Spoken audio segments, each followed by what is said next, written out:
C'est une joie immense de vous accueillir encore une fois dans l'émission Kanguka. Mon nom est Chris Ndikumana. Aujourd'hui, nous sommes mercredi.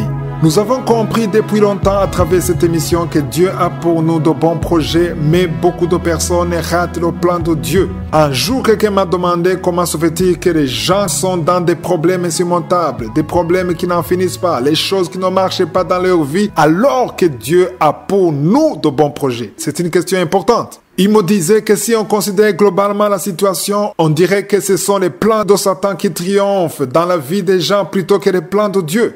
Ce que j'aimerais vous dire, c'est qu'il y a des projets de Satan et des projets de Dieu sur chacun d'entre nous. Souvent, les gens aiment suivre ce qui vient de Satan plutôt que de suivre ce qui vient de Dieu. J'aimerais vous dire que lorsque vous vous lâchez, lorsque vous décidez de sortir de votre maison sans prier, vous décidez de faire ce que vous voulez. Souvent, vous tombez dans le piège de Satan. Dieu veut être notre berger. Il a ses propres principes. J'ai déjà entendu qu'il y a beaucoup de gens qui ont peur de faire ce que Dieu ne veut pas parce qu'ils craignent son jugement ou pour se préserver des problèmes qu'ils pourraient avoir si jamais ils ne faisaient pas ce que Dieu veut. Nous devons toujours être contents de ce que Dieu a préparé pour nous.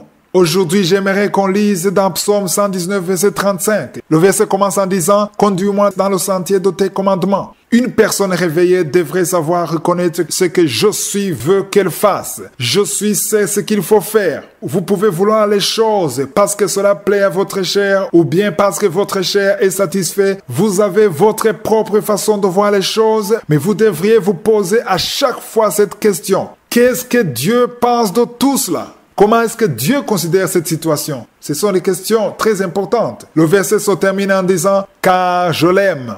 Si vous avez un rendez-vous qui risque de vous mener droit dans le péché d'adultère ou de la fornication, juste parce que vous allez recevoir beaucoup d'argent ou bien parce que vous vous en tirerez du plaisir, sachez que ce ne sont que des désirs de la chair. Mais si vous priez le matin, si vous lui demandez de vous garder afin de vous préserver de tout ce qui est contraire à sa volonté, il le fera. Avant que vous ne sortiez de votre maison, Dieu connaît ce qui est bien et convenable pour vous. Je vous rappelle souvent dans les émissions de mercredi que vous n'avez pas à vous réjouir d'une chose dans le futur parce que vous vous en jouissiez déjà. C'est bien de rendre grâce à Dieu si vous a fait du bien, mais nous devons arriver au stade où nous rendons grâce à Dieu pour des choses qui ne sont pas encore réalisées. Beaucoup ne le comprennent pas. Ils disent que c'est de la stupidité ou de la folie, mais j'aimerais vous dire que la foi ressemble parfois à de la folie. Moi, personnellement, j'ai déjà vu des fruits de la foi. Ma vie est bâtie sur la foi. Tout ce que j'ai accompli dans ma vie, c'est parce que j'avais la foi et que je croyais ce que je ne voyais pas encore. J'ai toujours eu l'assurance qu'il y a toujours de bonnes choses derrière, même quand j'étais dans une mauvaise situation.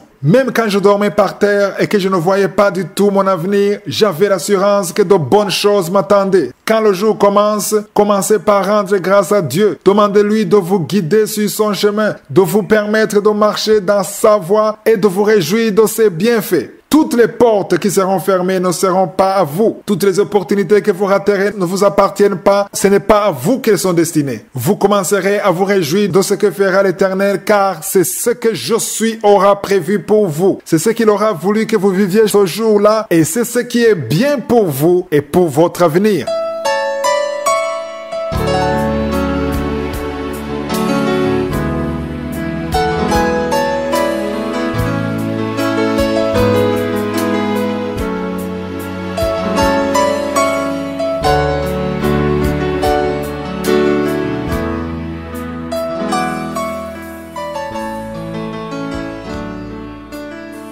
Nous sommes dans la deuxième partie. Nous continuons notre enseignement sur le livre de la Genèse. J'espère que vous avez lu les 2 premiers livres de la Genèse et que vous notez régulièrement les versets que nous lisons. Nous avons vu que même si le livre de la Genèse est un livre de l'Ancienne Alliance, ce livre nous parle encore aujourd'hui et plus encore, il nous concerne. Je vous ai déjà dit que je prendrai assez de temps pour expliquer les 4 premiers chapitres de ce livre de la Genèse. Hier, je vous ai dit que Dieu a créé la femme à partir de l'homme. C'est une une chose importante de savoir que la femme n'a pas été tirée de la terre comme l'homme, elle a été tirée de l'homme. Cela veut dire que si vous êtes un homme, il y a une femme que Dieu a préparée pour vous. Si vous êtes une fille, il y a un homme duquel vous avez été tiré et que vous devez être à votre place. Chaque homme qui a été créé a une partie qui lui manque. Cette partie est une femme qui est censée venir occuper sa place. C'est pourquoi tout ce que je vous dis a une signification. Si vous ne vous êtes pas encore marié, sachez que votre femme ou votre mari existe.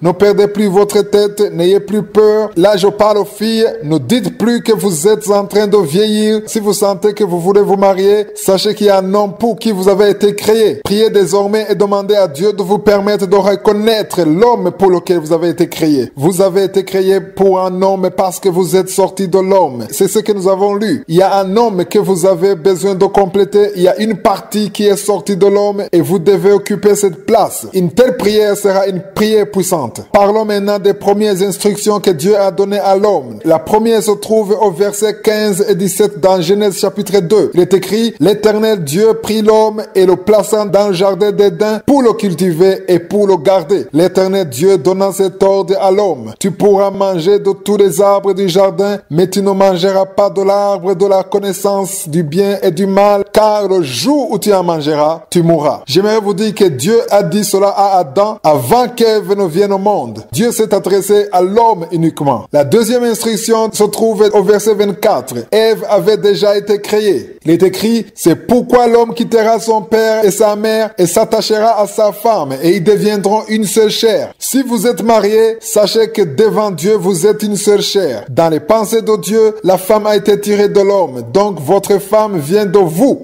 Lorsque vous êtes ensemble, vous êtes complet. C'est pourquoi les hommes veulent toujours se marier, car en eux, il y a quelque chose qui leur manque. La femme, elle aussi, a envie d'avoir un homme parce que quelque part, elle veut retrouver la place qui est la sienne. Nous ne le comprenons pas souvent, mais cela a tout à voir avec la façon dont Dieu a créé l'homme. Le verset 24 est très important parce qu'on dit que l'homme quittera son père et sa mère, mais on ne le dit pas pour la femme. Pourquoi cela? Dieu savait qu'il y aura des problèmes quant aux hommes qui se marient, mais qui restent attachés à leurs parents. C'est ce qui fait que les femmes ont des problèmes à cause de cet attachement. Si vous vous mariez, la première personne qui a de la valeur, c'est votre femme. Ce n'est ni votre père, ni votre mère. Ta femme occupe la première place. Si vous vous êtes marié à une femme, vous vous êtes unis à elle. C'est vrai, vous aimez vos parents, vous les respectez, mais la première personne qui a de la valeur, c'est votre femme. Demain, nous lirons le 3e chapitre. Je vous demande de le lire attentivement,